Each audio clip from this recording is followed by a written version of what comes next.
Bonjour, donc voici quelques indications, quelques conseils pour les terminales Bac Pro Commerce qui ont donc passé leur entraînement d'oral pour l'oral d'animation qui aura lieu au mois d'avril. Donc déjà sur le mur collaboratif que nous utilisons depuis le début de l'année, vous avez vos notes sur la première colonne tout à fait en bas. Et ensuite, donc je voudrais voir avec vous les points à retravailler sur le prochain oral.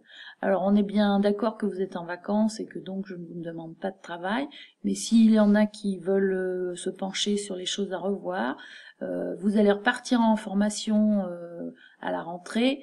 Après, au mois de février, sur les vacances février, donc je vous laisse aussi le champ libre et on travaillera tout ça quand vous rentrerez.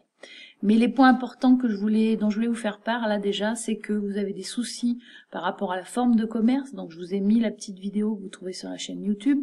Refaire bien le point sur ce que sont les trois formes de commerce principales. Donc je vous donnerai ce petit schéma qui récapitule et qui éclairera peut-être un peu certaines choses, parce que ce sont normalement des notions que vous avez acquises, mais je crois qu'il y a des choses à revoir.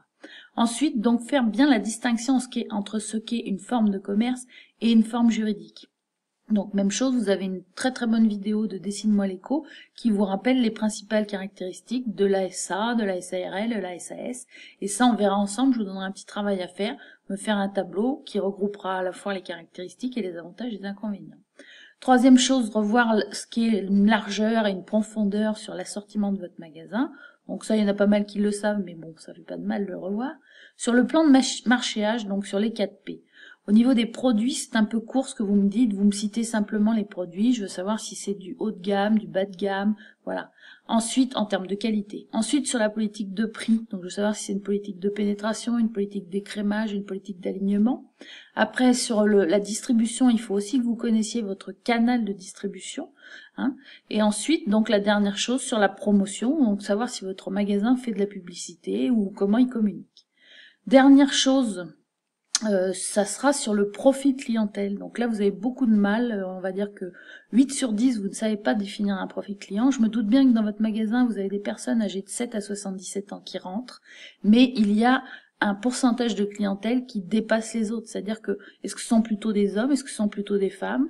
Quelle est la catégorie socio-professionnelle? Quel est l'âge moyen? Et quel est peut-être aussi le panier moyen. Donc là, de ce côté-là, vous connaissez à peu près.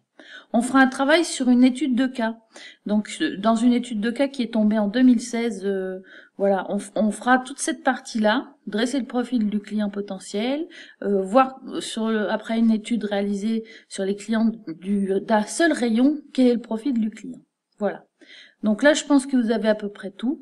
Vous avez des renseignements sur tout le mur collaboratif. Et si vous avez des questions à poser, je suis disponible et j'espère que de toute façon, tout ça vous sera utile. Donc on se retrouve en 2018 et je vous souhaite une bonne fin d'année.